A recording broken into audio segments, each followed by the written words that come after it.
I know that some in our audience know the finer points of hockey. The Chris Johnston Show. We are your friends. The biggest stories, bringing you inside the game. What did you hear? The Chris Johnston Show. What is going on? Here's Chris with your host, Julian McKenzie. Part of the game. Yes, the CJ Show is going to have a live show for NHL All-Star Weekend. Can you tell we're excited? I'm going to tell you're excited. Like that's big Monday morning energy right out of the gate from Julian McKenzie. I love it. I've been thinking about this all weekend ever since I saw the poster go up. Yes, sir. I can't believe it's almost All-Star now. Like, this has been on the radar, obviously. We've talked about it. But this season, to me, Julian, is like flying by this NHL season and the days associated with it. So, what is it, like a week and a half? And we're going to be in the same room together with some of our 100%ers, no doubt. Yeah, I mean, considering how early I'm getting in, we might be in the same room as each other even sooner than that, depending on each other's schedules. But we will definitely for sure be in the same room for the SDPN All-Star Takeover. We should have the link to the event in the description. You should be able to buy tickets. It's at the Rec Room in downtown Toronto.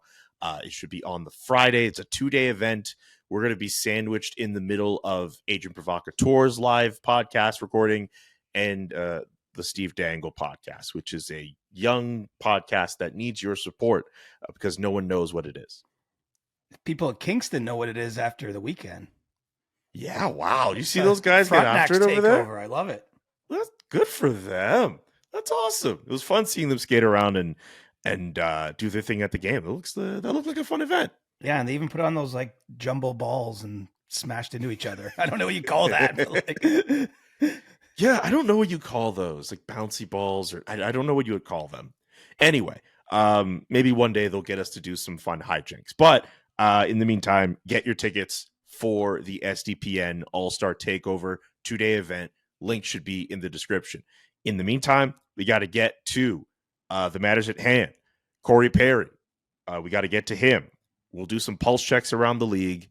We'll get to your questions for Ask CJ. But we have to talk about the wildest story to come out from this past NHL weekend. Patrick Roy is back as an NHL coach. And he's already 1-0 with the New York Islanders. I never would have thought Patrick Roy would ever coach the New York Islanders. And I don't know how I feel about Patrick Roy working under Lou Lamoriello. There's a lot to take in with this. How did this come together? Why are we talking about Patrick Roy, New York Islanders head coach? What do you know about this? Well, look, the Islanders were sliding into oblivion, and a lot of people have, locally in that market were starting to dial up the pressure on Lou. Is he going to make a trade? Ultimately, after they had to have a 2-goal comeback in Chicago against one of the worst teams in the league and ultimately lose in overtime, it mercifully brings Lane Lambert's tenure there to a close. And I think, why Patrick Roy? Well, the guy's had a ton of success, and he's shown, especially at the major junior level in Canada, that he can be a successful coach. I think that, one of the things that's probably prevented this from happening sooner, because he's almost not quite 10 years, I guess, from his breakup with the Avalanche. 8 years he spent on the sidelines, essentially, when it comes to the NHL, is he's been known to be a difficult personality to work with. And he's typically wanted to have some kind of, say in personnel matters. He wanted to do a bit of the GM's job and all the coach's job when he was with the Avalanche, and that didn't work. Obviously in the QMJHL, where he's run the Quebec Ramparts for years until winning the Memorial Cup last year, he stepped down. But, he had a lot of say in everything that happened. And so I think actually with the benefit of, 36 hours to digest this news, I think it makes a lot of sense that he's somewhere with Lou Lamoriello, because we know that there will be no struggle there. If there's a struggle, Patrick Roy's tenure on Long Island will be very short, because Lou, I'm not going to say he rules with an iron fist. He doesn't put up with any nonsense. And it's very clear that he's in charge when he's in charge of a team. And so I think it's in some ways the perfect place for him to land. Not specific maybe to like the way the team's built or anything, but more so just from how's it going to work behind the scenes, because I think that there's clear,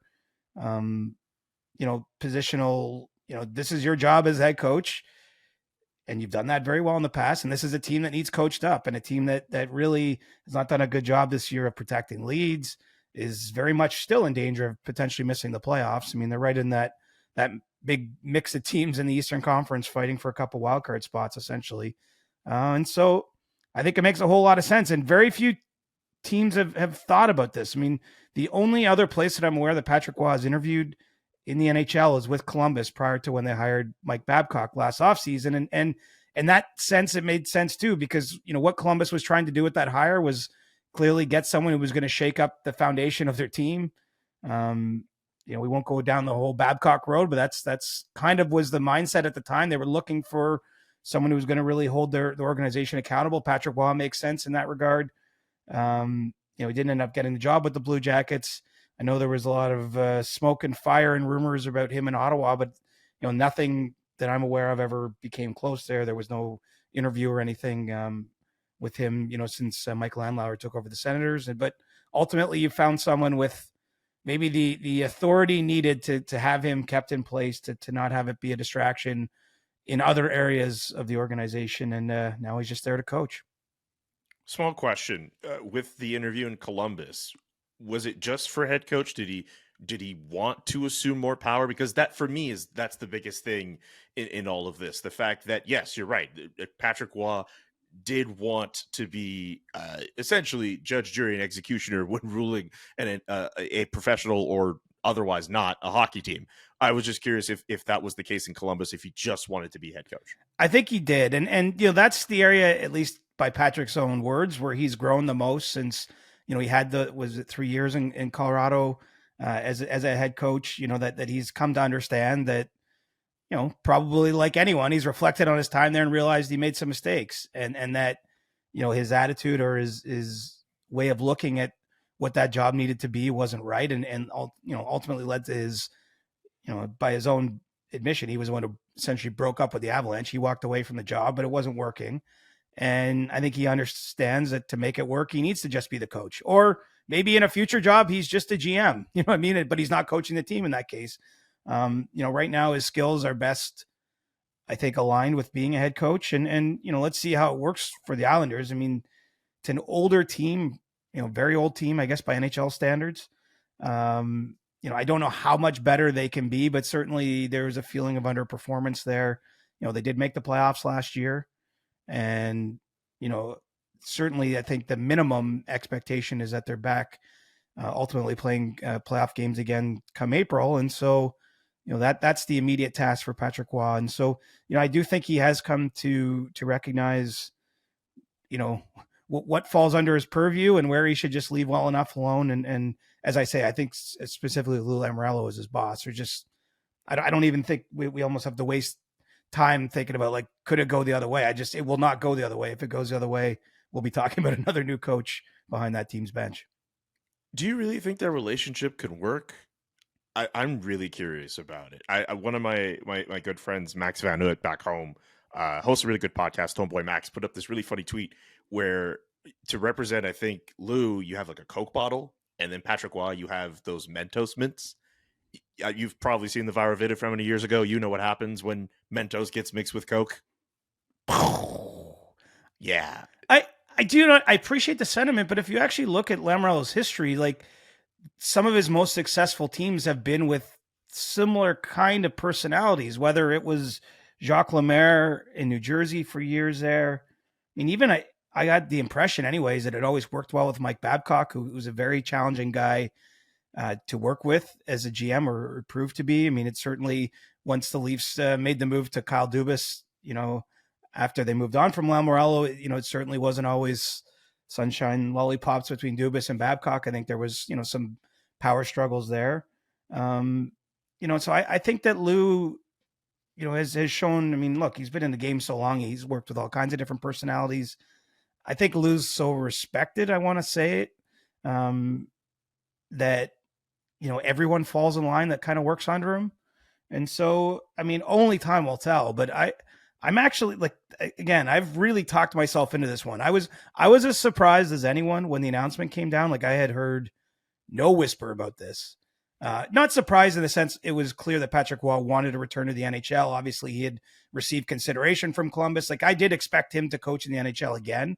So that wasn't a surprise, but just in the moment, it just drops out of the blue on a sleepy Saturday afternoon in January, that he's been, brought into the Islanders. Like that specific set of circumstances I didn't envision, but with some time to think about it, I really do think it makes sense. I think the probability that it works in the short term is actually pretty high.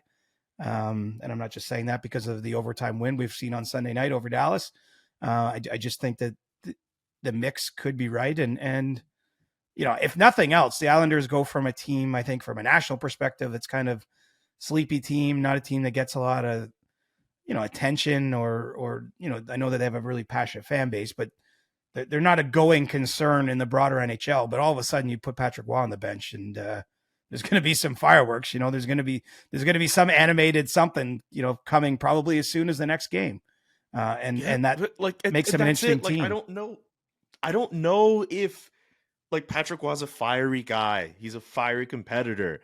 And yes, him being head coach, it seems like he's humbled himself, but there's a part of me that just sees this blowing up in some way, if nothing else, to our entertainment. Because let's be real, when a lot of us saw that this was announced, a lot of us were sort of, obviously our eyes were widened at the news, but a lot of us were wondering, hey, are we going to get a repeat of him going at Bruce Boudreau behind the bench? Oh, he's in a situation where he doesn't have full control. Are we going to get to a point where stuff's just going to fester behind the scenes, and maybe he's going to one day get up in arms? But you're automatically conflating that that's a bad thing. I think that's what Lamoriello wants. He wants someone to wake up this team. This is a veteran team, lots of guys on big contracts, a team of players that have had success both elsewhere and together that was underperforming this year. I think he's looking for that reaction. Now, I'm not saying he wants Patrick Waugh, that is, to go fight an opposing coach or knock down the stanchion between the benches, but I think he certainly is hiring Patrick Waugh to light a fire under his players. That's the only that's what you get with Patrick Waugh. You're right. As much as he might change and everyone mellows as they get older and everyone learns as they go through different experiences in life and all that stuff, I mean, he's still Patrick Waugh. This is what he is. I mean, you probably saw the video from the first morning skate he had on Sunday morning. Yeah, that's not absolutely. That's also what I'm banking this on too. This is a guy who, with the barking and the yelling and stuff, I mean, I get it's a practice, and there have been some players you should, for people who are listening to this who haven't read Peter Baugh's article on Patrick Waugh, you should go read it up at The Athletic. There have been some guys who have said, you know what? Yes, there is a bit of that, but he does find a way to relate to some of his guys and try to get the best out of them. But seeing that video day one of practice going at his guys like that, I'm not saying it's a bad thing, but it's very Patrick Waugh. It's not surprising from what we've known from this person as a coach, a Jack Adams award-winning coach, mind you. Right. And look, at that style, I think in general is hard over the long term with a team, but in this specific circumstances, with slightly less than half a season left, with a team that's not performing up to capabilities, I mean, I have to think, again, I'm bullish on the move short term. And Lou Lamoriello is 81.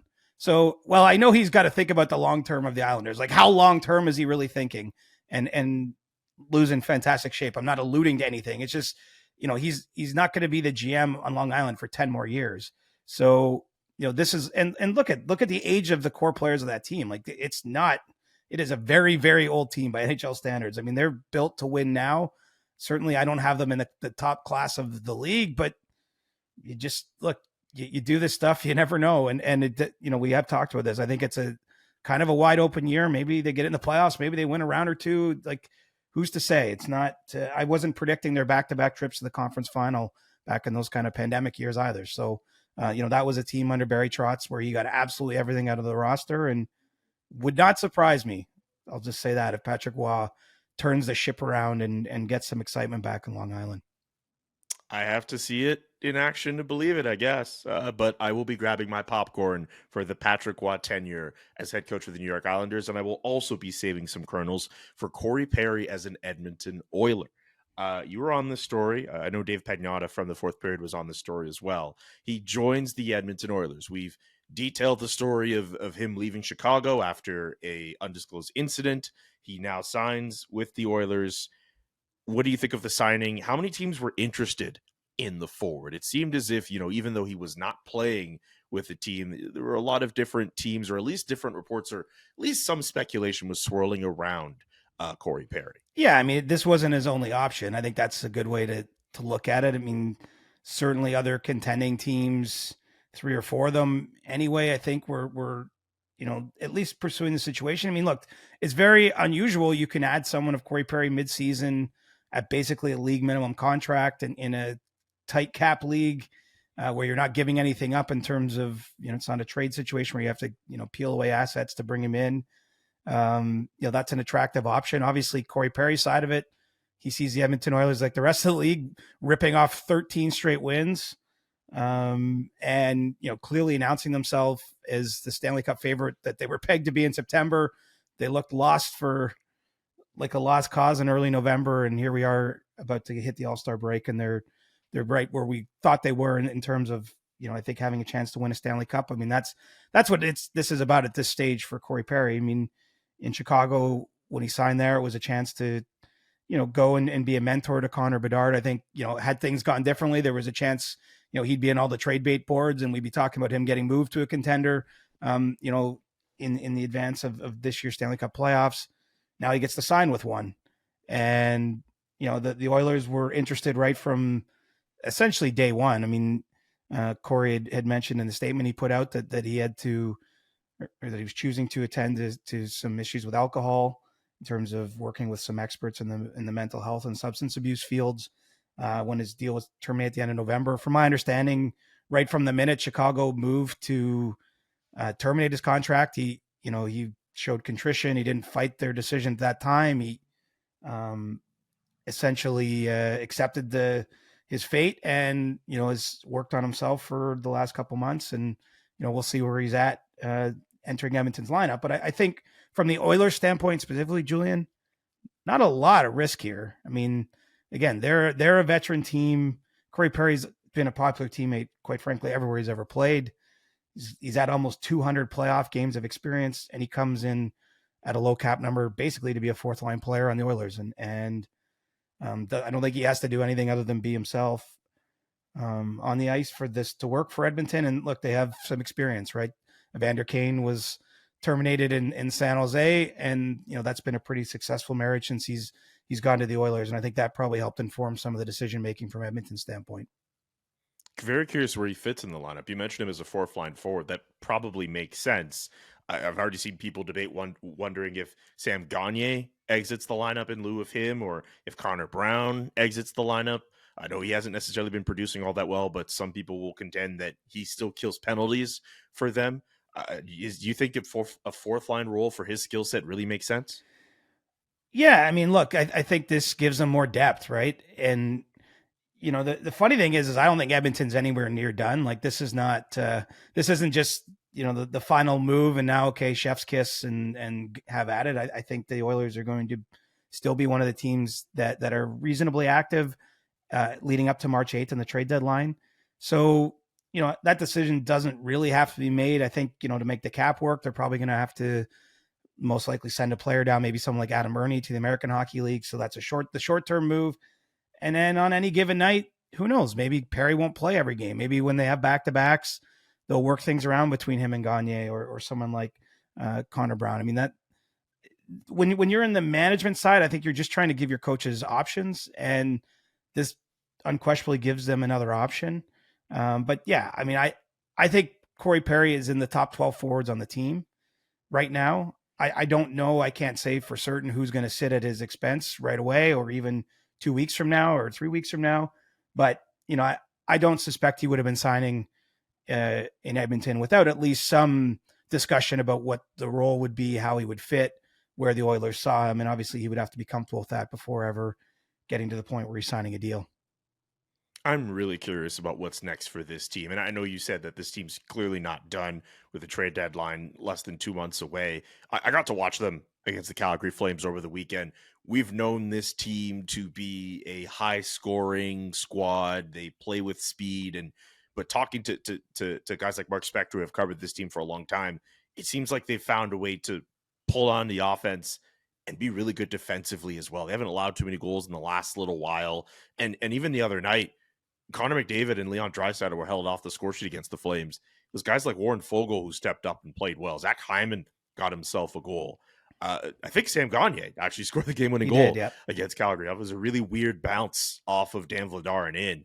So they've been able to get some scoring depth. But if they're able to add at the forward position, as an example, like we're talking about a team that's really turned the corner, looking even better. I'm really curious what Ken Holland does at the deadline this year. Yeah, I mean, I could see them getting a depth D. I could see them still potentially trading for another goaltender to play behind Stuart Skinner, who as you mentioned, has been on a great run here and strung together all these wins. Obviously, he's been in net for most of the 13 wins.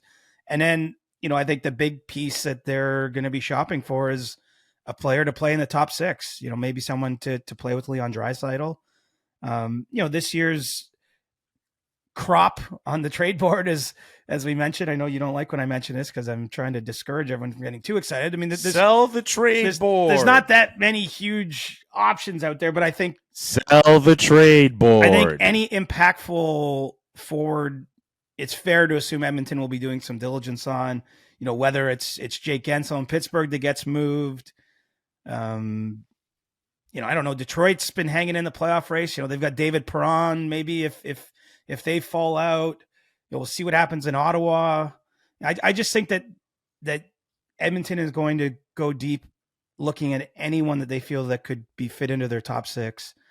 And, it's a little too soon to start linking them definitively to those types of names, but I think those are the types of players out there that they'll be looking at. I mean, maybe even Jordan Eberle redux, we'll see where Seattle ends up, but he's a pending unrestricted free agent on the Kraken.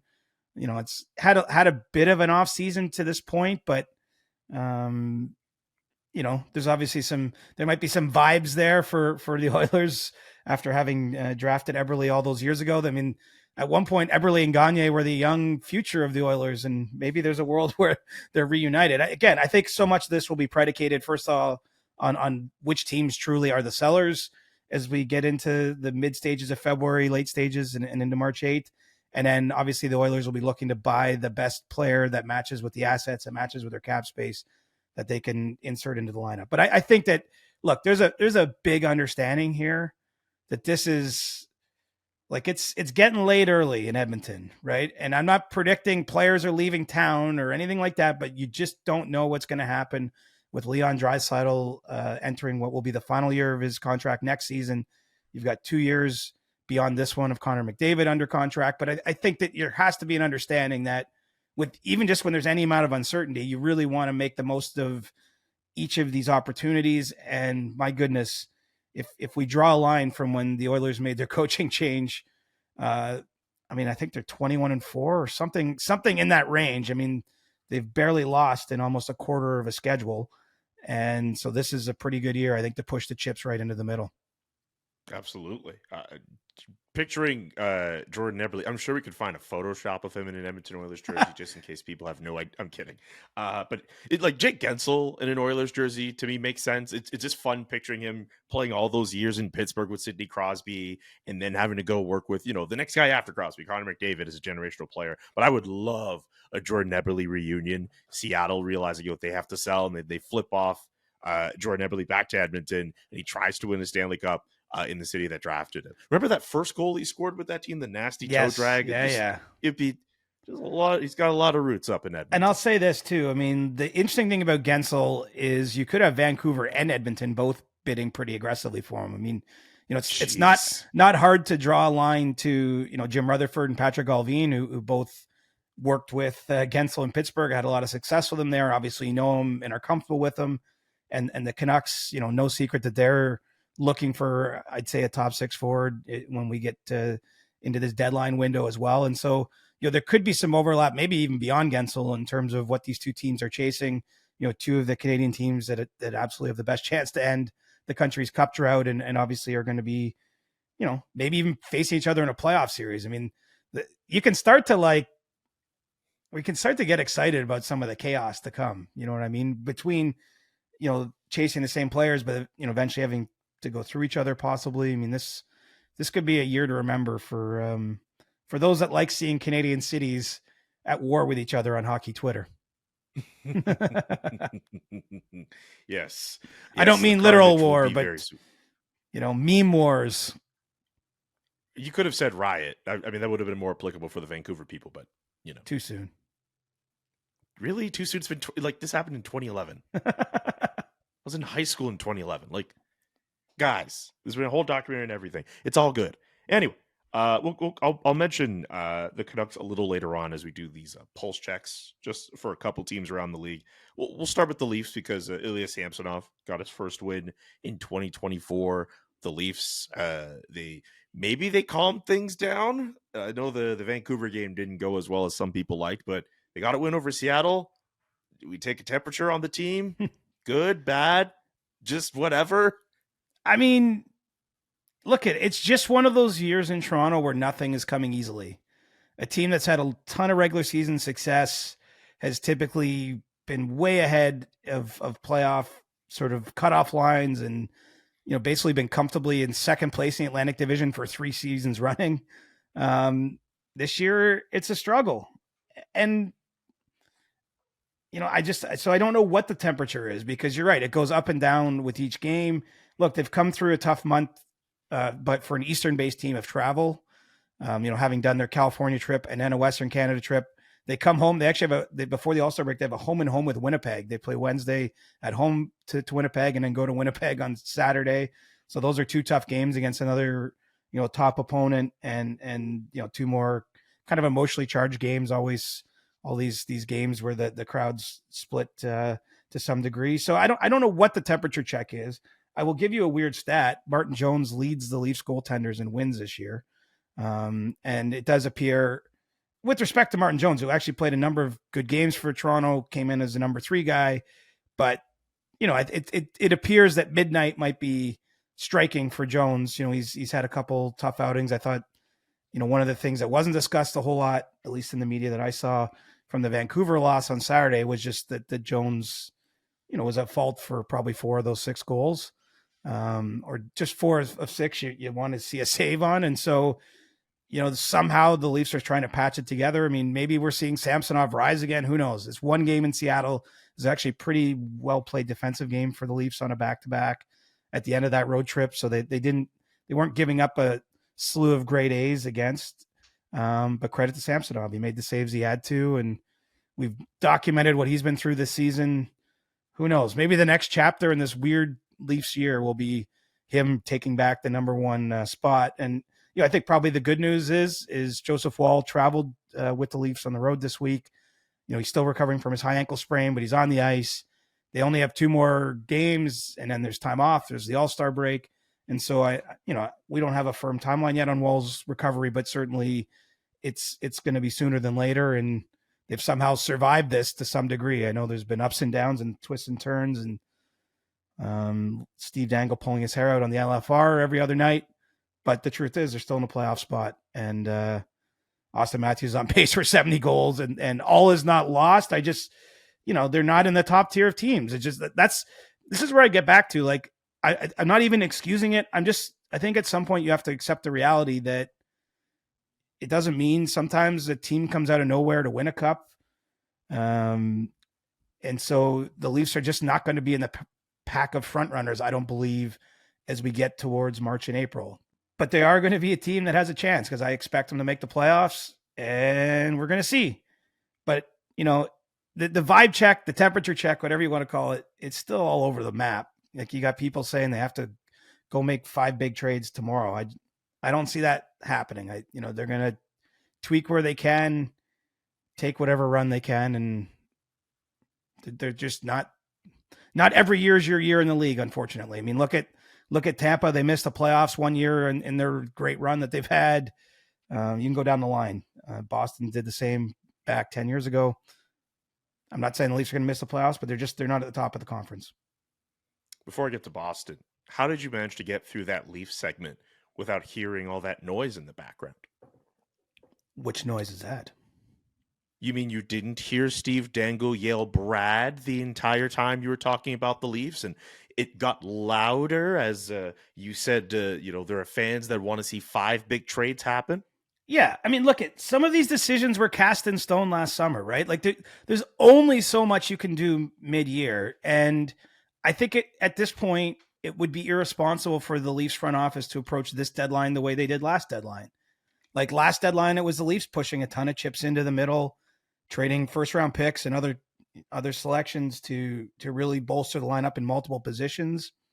You know, I think you have to be realistic about where you're at, and there's still a lot of time here. I'm doing the rough math here. January 22nd. This is a leap year. So we got 38. We got 46 days until the deadline. I mean, 46 days. There's still a lot that can be learned. Maybe the Leafs somehow go on a 12-game win streak, and the conversation on the pod really close to March 8th will be different. And I'll be sitting here just banging on the table saying they have to. I'll be doing Leafs Brad. They have to do something. But I just at this point in time, I just think realistically they're not going to be making huge deadline moves, and they're just going to see what happens a little bit and then retool in the summer again. I'm sorry. Everybody wants everything right now, but it doesn't always work that way. Okay, but we've kind of talked about this already, but the fans aren't going to stand for it. Sorry. It's just they've endured too much pain. There's too much riding on the season. There's too much riding on this core. Right, but the core is signed. Like, everyone but Marner. The core is signed, but they haven't won anything. Okay, but just because this season, because look at, I don't know how anyone could watch this version of the Leafs and blame it on the core. I mean, Nylander literally is by far having his best season. Matthews is on pace for 70 goals. I'll repeat, 70 goals. He's got like 10 more than anybody else at even strength in the entire league. Like, those guys are doing their jobs. I think where the issues lie is defensively. There's clear deficiencies. Some of the players they have playing the bottom six are too one-dimensional and not giving enough options to the coaching staff. And so I think that's going to be on the front office to address. I just don't think you can address all that in season. I mean, but at the same time, like you mentioned it yourself, with Austin playing as well as he's been playing, Willie's been playing as well as he's been playing. You can't just waste those years. I get that, like, a lot of people are going to look at a year like what Toronto's going through right now, and they're like, you know what? Maybe you should just stand pat. Maybe this team just isn't it. But when you have young players who are playing so well in their careers, having seasons that they're having, like, you can't just waste it. Like, we've talked about this with the Edmonton Oilers on so many different occasions. This is the year it seems like they might have it together, and they're going to go to the deadline and probably get aggressive and try to get some winger, because they found a way to play great offensively and defensively. But there have been so many other years with Draisaitl and McDavid where they've played so well, and you're looking at Ken Holland and you're like, do something. Get a goaltender. You cannot waste those years. I'm sorry. Edmonton didn't go in all these last years, though. Well, look, I'm not saying that they should have, and that's my point. They should have. You can't waste those years. Look, if they miss out on this year, they're one step closer to maybe Leon Draisaitl walking out the door, because you know what? They didn't get the job done, and maybe they can get more money elsewhere. If you're Brad Treliving, he's been a general manager in this league for a long, long time. It's on him to find. You're not rebuilding a blue line mid-season. You can't rebuild a blue line, but you can get somebody for it. I don't know. It's on him to figure that out. Sure. I'm not saying he should do nothing, but I just... Oh, I'm not saying I think we should... that, but like, I think the expectation should be that it's going to not be trading away all the first-round picks and bringing in 5 guys. I'd be stunned if that happened. Well, we'll have to wait and see what happens. I think just if you're the Leafs and you've endured all of this playoff heartbreak and misery, you finally win a playoff series, your best players once again are doing their thing when they can. I don't know, every year you can't waste those years. I get it, you can't win every, but just because you don't win means that years, like, every lost year isn't a wasted year. No, fine. Is it? But I don't know, maybe it's different for Toronto because of nothing's how they've fooled around over the last how many years. I mean, they should be a lot further ahead in their playoff history than they are now. I guess. I mean, like, I agree, but like, I'm not sure what you want me to say about that. I mean, of course, they've lost in the first round, 7 of 8 years, and they lost in the second round the other year. Like, and they've been a consistently top regular season team. They are kind of like the Washington Capitals were once, and then one year Washington punched through and won. Not saying it will happen in Toronto, no guarantee, but there's not just one path to a cup. And yeah, I'll leave it at that. I feel like we've Okay. monopolized this with more Leafs talk than expected this week. Let's get to the Boston Bruins. I really want to know your thoughts on that team because they found a way to have the best record in the East in a post Patrice Bergeron, David Krejci world. And not a lot of people thought it was going to happen, but there they are. They are 1 point off of the best team in the league, which is the Vancouver Canucks. They've been through more of the Elias Lindholm trade chatter. They've been linked off of the fact that they could use a center. If a guy like Elias Lindholm doesn't present itself to that team, I'm very curious about where they could be going ahead of the deadline, whether it's they find another center, they find another scoring winger, or they add somewhere else along their lineup. Yeah, I mean, I think there's only so much they can do. I mean, they have very tight cap situation as well. Lindholm makes sense for them. Sean Monahan might make sense for them, but I could say that for a number of teams. Colorado, in both cases, I think makes some sense. Maybe Winnipeg could make some sense in both cases, and no doubt some others. So, this is where the trade board gets. This is where it's a real part of our conversation. Because I think once a couple of the names near the top move, unless there's a flood of unexpected players, like if one of a team that we're not currently sort of looking at as a potential seller comes out there, like I think the Bruins are comfortable. Kind of like I was saying with the Leafs, just kind of riding with what they got and hoping a little bit. We play the deadline up so much, and I'm fully part of this. I've been on like 12 years in a row of deadline shows. So like I cannot like remove myself to the side and say like, why do people get so excited about the deadline when I'm like been part of juicing it for more than a decade? But the truth is that the deadline is a period where there is player movement, but it's not like every team that wins has always made a big impactful move at the deadline either. And so I think the Bruins are comfortable with their culture. This was a bit of a reset year. Obviously, like they're introducing younger players like a Matt Poitras to the lineup. And I know he's been in and out with injury now since coming back from the World Juniors.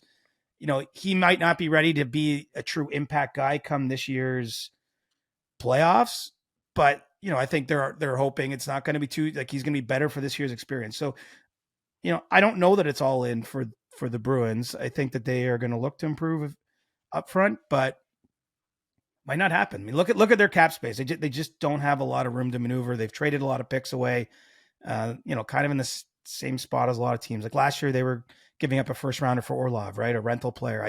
I don't think they're going to have that same kind of approach this season, even though they are right back at the top of the league again. Last year, they had Linus Ullmark and Jeremy Swayman going back and forth. Ullmark picks up an injury. Jeremy Swayman looks like he's assuming more starts this year. Like the Bruins just won't die. I don't know why they won't die. They just will never die. They have real organizational accountability. That's how I see it. That's the best I could. I mean, obviously they have very good players too. Brad Marchand, David Pasternak, Charlie McAvoy, Hampus Lindholm, plus the goalies, plus good support pieces. Like they're a well-built team, but on top of that, I think they truly hold each other accountable.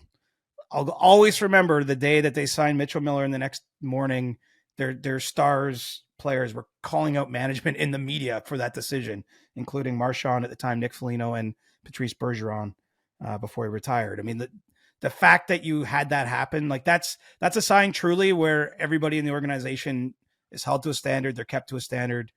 If you've got star players calling out management and there's no repercussions other than they undo the decision that caused the players to call them out. I mean, they've built what every organization wants to build, other than they haven't put as many Stanley Cup banners up in the rafters as they'd like, right? I mean, they've had a couple cracks at it where they fell short. They do have that 2011 championship team, but they're a little behind a Tampa, a Chicago, a Pittsburgh from this last 15 years in terms of, and LA even of Cups won. Okay. We'll gotta try to see if we can get to Ask CJ while we got some time. But I do want to know your thoughts on what's going on in Ottawa. And we know this team hasn't necessarily been that great all year, but Shane Pinto is back. He had the gambling suspension that took him out for half the season. He returns. He actually gets an assist in his first game back. He signs a 1-year deal worth $775K. Shane Pinto back with the Ottawa Senators I would love to know your thoughts on that. Well, it's not like cue the people that want to troll Sens fans. Like, it's not like this is going to massively turn around the season, I don't suspect, but Shane Pinto's a good player. He's a young player. He made a mistake. He's owned up to his mistake. He's paid the consequences of his mistake. He missed half a season of hockey, which must have been agonizing for him. And I think this is a breath of fresh air moment for the Senators. This is bringing in another piece, and this is a team that is now almost fully healthy. And, unfortunately, I think for the players there, it's way too little too late. In a sense, I don't think too much can be salvaged beyond trying to build for next year. And unfortunately, that's been a familiar refrain for that group of players. And so I don't know how hollow that's going to feel for them, but, getting one of their good young talents back is a positive. And, we'll see what kind of moves Steve Staios can make at the deadline. I do expect he'll be, one of the sellers, whether it's, the obvious expiring contracts like Tarasenko and Kubalik, Jacob Chikrin's name's now emerging as a potential player they'll look at moving. You wonder, Claude Giroux has a full no movement clause. You wonder, did they go to him as a veteran? That hasn't happened just yet, but they do have some moves that some chips to be played when it comes to retooling on the fly a little bit. And then, I think getting Pinto back's a positive for the group. So, that's kind of my sense there. But, unfortunately for the Senators management, making the coaching change when they did, they didn't get the bounce you hope for. Like, usually there's that surge, right? And it's just kind of been up and down since Jacques Martin replaced DJ Smith. And, there's not enough runway left for them unless they win 15 in a row starting right now. And maybe that's their plan, but I just don't see them, becoming factors in the playoff race this season. Seems like you keep willing these winning streaks for Canadian you always teams. Have to leave. I don't have the crystal ball, right? As much as I like to pretend I do sometimes. So yeah, you have to leave room for like the craziness that, like, remember the Hamburger season in Ottawa? We didn't have our pod in those days, but they reeled off 20 wins in 22 games or something to make the playoffs. I guess that thing could happen again. I don't see it at this point in time. Let's get to Ask CJ. I realize with time, this is us tearing back the curtain here. I spent more time than I wanted on that Leafs conversation. You're right. You made the crack about monopolizing time on the Leafs. Yeah, that really kind of just derailed the allotted time I was trying to get free segment. I got too into it. That's fine. Just go. Sometimes we got to go with the flow. This will not shock the 100%ers. We don't plan all these episodes out. There's a loose outline, and then sometimes all hell breaks loose. That's what makes the best shows, though. It was a good conversation, though. It was everything's been really great so far. Let's get to these questions on Ask CJ. We do this every Monday. We take in your questions off Discord and on X. Stupid name. No longer Twitter. Trying to make himself cool. Anyway, Nicholas Egan asks, what is a more exciting day as an insider? Trade deadline day or free agent signing day? Well, free agent frenzy is the easy answer, because usually it means you're about to be offered 6 weeks after, give or take. So it's more exciting because you're finally at the finish line, and it literally has last day of school like vibes for anyone who remembers those feelings you'd have right before summer. It's very similar to that. I think the trade deadline day is more exciting from a professional standpoint. There's a little more of the unknown. Like, usually, I'm not saying we know everything, but there's usually enough of a window between being at the draft and rumors start to circulate. You get a sense of where the players are going. Trade deadline day, I find there can be more surprises. Obviously, you get the immediacy of, these trades happen on March 8th, and then there's games on March 9th and March 10th, and you're going to get to see the players in their new uniforms and try to imagine how they fit in. And so I think that from a professional standpoint, trade deadline's more exciting. From a personal standpoint, free agent frenzy's the bomb, because it means that cottage season's just around the corner.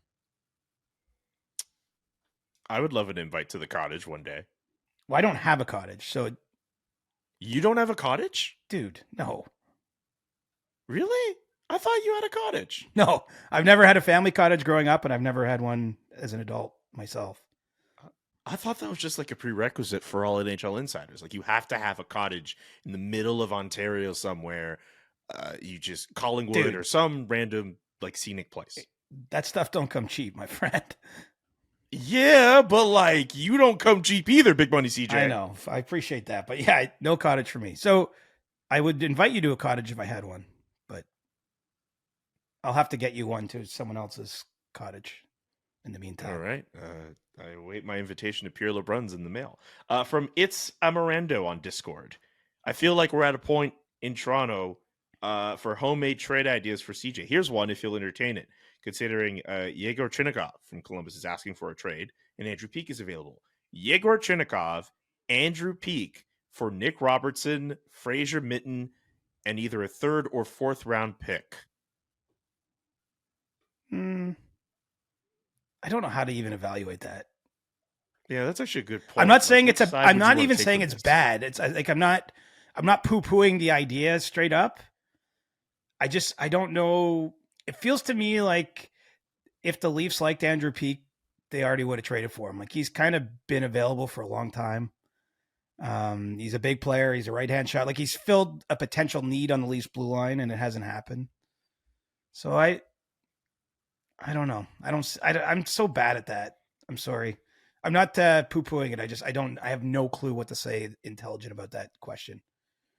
I actually sort of appreciate that because I'm terrible at evaluating that stuff too. So to know that someone in your position also feels kind of hesitant about these things actually makes me feel a little bit better if that's weird. Not like you're obviously really smart and you know everything else, but like I just don't know. I don't know if that's realistic. At least what you've put on the table from the Leafs end of things, like Robertson, Minton, like those are the kind of pieces they have to move. I'm not saying they necessarily will, but like that's reasonable. The kind of offer they could make potentially. I don't think you want to get rid of Fraser Minton if you don't have to, but if the right trade's there, you probably could be compelled to. But I have no idea. Let me hit you with because I don't know what Columbus would want either. I guess young players make sense for them, but yeah, that's true. Let me hit you with one more question from Jordan Romer off X. And I don't know how you'll respond to this one. What's CJ's favorite memory of Pad 1? Pad 1, baby. That's a Coburg reference. Yes, I figured it was that. I'm just curious like where this is going to go. When I was a kid, there was Pad 1 and Pad 2, where the two rinks in Coburg we played out of. Now there's a new rink there. So this is an OG question. This is someone of a certain age and likely from Coburg or has at least played minor hockey in Coburg as a visiting player. Pad 1 was where I used to go watch the Coburg Cougars. I remember one of my big memories of Pad 1 was one time Don Cherry was there for a game, and it like blew my mind that he was just there like watching a Coburg Cougars game. I loved when I got to play in Pad 1. Like I was 8 or 9 or 10 or something. And I remember having 2 goals in a championship game in Pad 1. So that's probably my best personal highlight there, but it felt more exciting when you got to play in Pad 1 as a kid, because not all your games were there. And that was the bigger rink. And unfortunately now it's just closed. Like I'm pretty sure like it's still, the building is there, but I'm pretty sure it was costing the town more to maintain because it's such an old arena that they just basically shuttered it when they built a new one. And for the record, when I scored 3 goals in 21 seconds, I was in Pad 2. So that wasn't even in the prime time rink in Coburg. Where do you keep all of your trophies and accolades from Pad 1? There's probably a couple things in my dad's house in the basement, but I have no trophies from a kid. I'm pretty sure we threw them all out at some point when he moved, which is okay. You got to keep at least keep it at your dad's place. Like those are nice keepsakes. You don't need childhood trophies. Like I wasn't winning. Okay, you don't need them, but if I won the Rocket Richard Trophy in the NHL, of course you're keeping that for life and giving that to your kids. But when you're talking about minor hockey house league trophies, largely, I mean, like you don't need them. I mean more like like your dad, like in his garage or something. No, I think my dad's like moved house 3 times since I was a kid, and he's like, I don't need to carry this shit around anymore. Oh, Papa CJ, ruthless. Hey, I got the memories. That's what matters most. I got the memories. And the clipping from my 3 goals in 21 seconds exists in the Coburg Sports Hall of Fame. Like the newspaper art. You can like find it on the website if you really care to. So I love how much of a flex that is. It's like, hey, I don't know if that's a flex, Sports Hall of Fame. I don't know. That's a flex for me. Anyone who knows me from Coburg knows I wasn't even the best athlete or anything or anything close to that. I just sometimes, I don't know, lightning struck that day. Hey man, look, I would kill to be in that situation and point to people and be like, I'm in my local town's sports hall of fame for accomplishing that. Don't sell yourself short. Do you know what's, and we'll wrap this up, but because we don't need a Coburg corner after a Leafs corner, but I would love a Coburg corner. Someone who works for an NHL team sent me a picture that they found on X the other day, and it was a picture of the new rink in Coburg, and it was the press box. And it's funny that I didn't realize this, but it's called the Leighton Dodge press box. And Leighton Dodge was the big sports reporter in town when I was a kid. Mm-hmm. And the article, when I scored the 3 goals in 21 seconds that exists in the Coburg Sports Hall of Fame, was written by Leighton Dodge. So I thought that was cool. Like the rink press box is named after Leighton Dodge, and he's the one who wrote that article. So was he like the Red Fisher of your town? For sure. I actually remember seeing him. He used to bike to the games. Like you'd see him pull up on his bike. Like when I was a kid, and he was, you know, I believe there was only one sports reporter. There might've been 2. I mean, anyway. I love it when you reminisce about the Coburg days. Like, don't feel ashamed about that. Like, that's actually like cool. It's nice when people get to listen to these podcasts and get to know more than your hockey knowledge. There's a fine line though between like someone maybe thinking I'm bragging about this thing I accomplished when I was 12. You're not. I mean, it's fun. It's good. Yeah. Stop selling yourself short. Great show. Big Money Siege on a Monday morning. At least that's when we record anyway. We'll be back on Thursday. We will have the What If trade segment. We'll come up with a fancy name for it, but we've already had people reach out on social media excited about this segment. So okay. We're going to have to. I'm going to have to do some homework then. I think so. I don't have to just wake up, throw on a hat, and turn the computer on. I mean, some people might even tweet in suggestions. Yeah, I'll think it's. Don't worry, I got a couple. There's a few in my quiver here. I don't know. As I said last week, I don't know if I can do like 12 weeks worth of them, but certainly 6 or 7 weeks we should be able to tell some stories. Back on Thursday. Subscribe to the podcast on Apple, Google, Spotify, Amazon, wherever we are listenable, wherever we are watchable on YouTube. Well, it's really just the SDPN YouTube channel, but go subscribe to us there. And again, check the link in the description for tickets to our live event on the Friday of NHL All-Star Weekend. That's next weekend. Awesome. Weekend. See you I soon, can't buddy. wait. I know CJ can't wait either. Let's wrap this baby up. For CJ, I'm Julian. So long and peace. The Chris Johnston Show. Inside the game, twice a week. Follow Chris on Twitter @ReporterChris. And follow Julian McKenzie @JK McKenzie.